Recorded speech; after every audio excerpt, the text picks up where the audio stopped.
Aujourd'hui, j'ai fait une bêtise en utilisant une tondeuse à poil de nez pour me tailler les parties inférieures. En préambule à ce Today I Messed Up, je commets l'un des plus grands tabous de la société et révèle un secret qui, jusqu'à présent, a été jalousement gardé à travers les âges. Il s'agit d'un corrélat de l'accouchement, tout comme les femmes ménopausées n'oseraient pas dire à une future mère à quel point l'accouchement est douloureux, aucun homme dans la cinquantaine ne traumatiserait un homme dans la fleur de l'âge en lui faisant craindre l'horreur anatomique qui l'attend. Mais les temps ont changé et les nouvelles technologies mettent les hommes en grave danger. Vous devez donc connaître cette atrocité biologique, afin d'éviter mon désastre fou. Vers la quarantaine, les follicules pileux des hommes subissent une mutation révoltante. Alors que les cheveux du dessus de la tête s'amincissent et tombent, de nouveaux cheveux poussent à des endroits que vous n'auriez jamais imaginés. Des touffes raides comme des poils poussent à l'extérieur et à l'intérieur des oreilles, ainsi que dans les narines. Les sourcils deviennent touffus, indisciplinés et grossiers. Les poils pubiens deviennent gris et hirsutes, je ne vous le fais pas dire. Tous ces poils poussent à une vitesse alarmante et nécessitent une attention constante, sous peine de devenir ce type avec une patte de lapin qui lui sort de l'oreille. Leur éradication est une bataille que les hommes mènent stoïquement et silencieusement pendant la seconde moitié de leur vie. Et, comme dans toute bataille, il y a des victimes. Maintenant, parlons de mon aujourd'hui, j'ai tout gâché. J'ai trouvé une super tondeuse pour les poils de nez dans le rayon comme annoncé à la télé de CVS. Il ressemble à un taille-haie miniature et fonctionne comme tel. Il est pratiquement impossible de se couper, mais il coupe les poils. Hier, j'ai coupé les poils des oreilles, du nez et des sourcils après la douche. J'étais tellement satisfaite du résultat que j'ai décidé de l'essayer aussi sur mon pubis. Cela a très bien fonctionné. Rapidement, je suis allé un peu trop loin et j'ai rasé mes couilles et la base de mon sexe jusqu'à la peau. J'aimais bien mon nouveau look, mais ma chatte touffue était une barbe de cou testiculaire qui devait disparaître. J'ai placé un miroir de maquillage sur le sol de la salle de bain et je me suis allongé, les genoux en l'air, pour pouvoir bien voir et tailler. Là où il n'y avait que quelques poils épars, une forêt virtuelle s'était formée à mon insu. Pire encore, mon trou du cul arborait des sourcils de moustache à la Borat. La nouvelle tondeuse à poil de nez en main, je me suis préparé à la bataille. Les sourcils du cul devaient être éliminés en premier. J'ai commencé par la gauche et j'ai rapidement décimé la chenille du trou de balle. Je me suis ensuite résolument dirigé vers la droite, prêt à abattre le deuxième sourcil d'un seul coup de tondeuse près de la peau. Mais ce n'est pas ce qui s'est passé. Au lieu de cela, les poils de mon cul se sont enroulés autour de la lame de la tondeuse comme Rapunzel avec un fer à friser surchauffé, serrant l'appareil contre ma peau et bloquant la lame.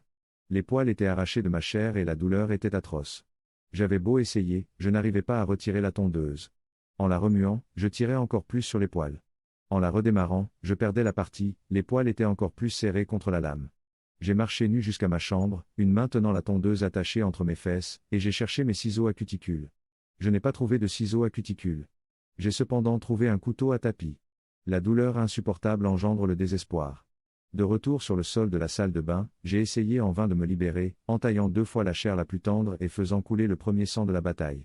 Je ne progressais guère et il était temps de faire le sacrifice ultime.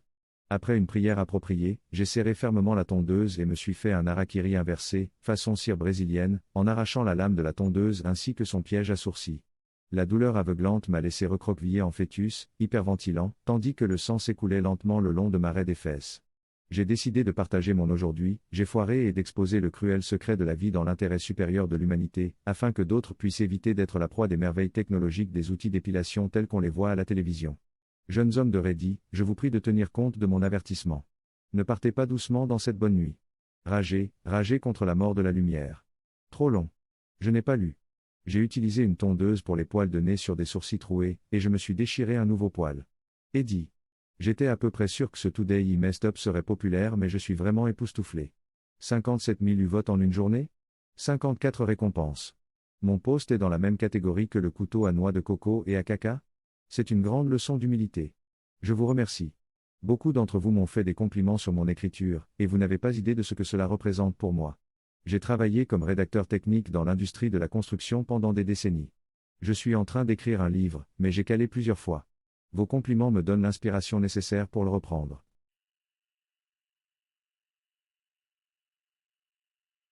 Aujourd'hui, j'ai fait une bêtise en demandant à mes parents quand ils avaient eu des rapports sexuels.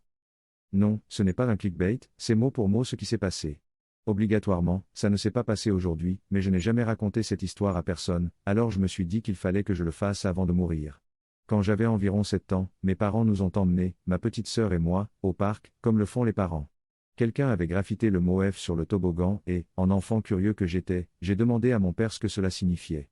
Je n'avais pas encore eu l'occasion de parler des oiseaux et des abeilles, alors mon père a pensé que c'était le bon moment pour le faire. Il m'a expliqué l'idée de base, l'homme met un zizi à la femme et celle-ci fait pousser un bébé dans son ventre. C'est ce que le mot signifie. Dommage qu'il ait oublié de me dire qu'il s'agissait d'un juron et que ce n'était pas le terme approprié pour désigner l'acte. Quelques semaines plus tard, mes parents m'ont annoncé que ma mère allait avoir un autre bébé. Je n'y comprends rien. Ne faut-il pas 2 personnes pour faire un bébé?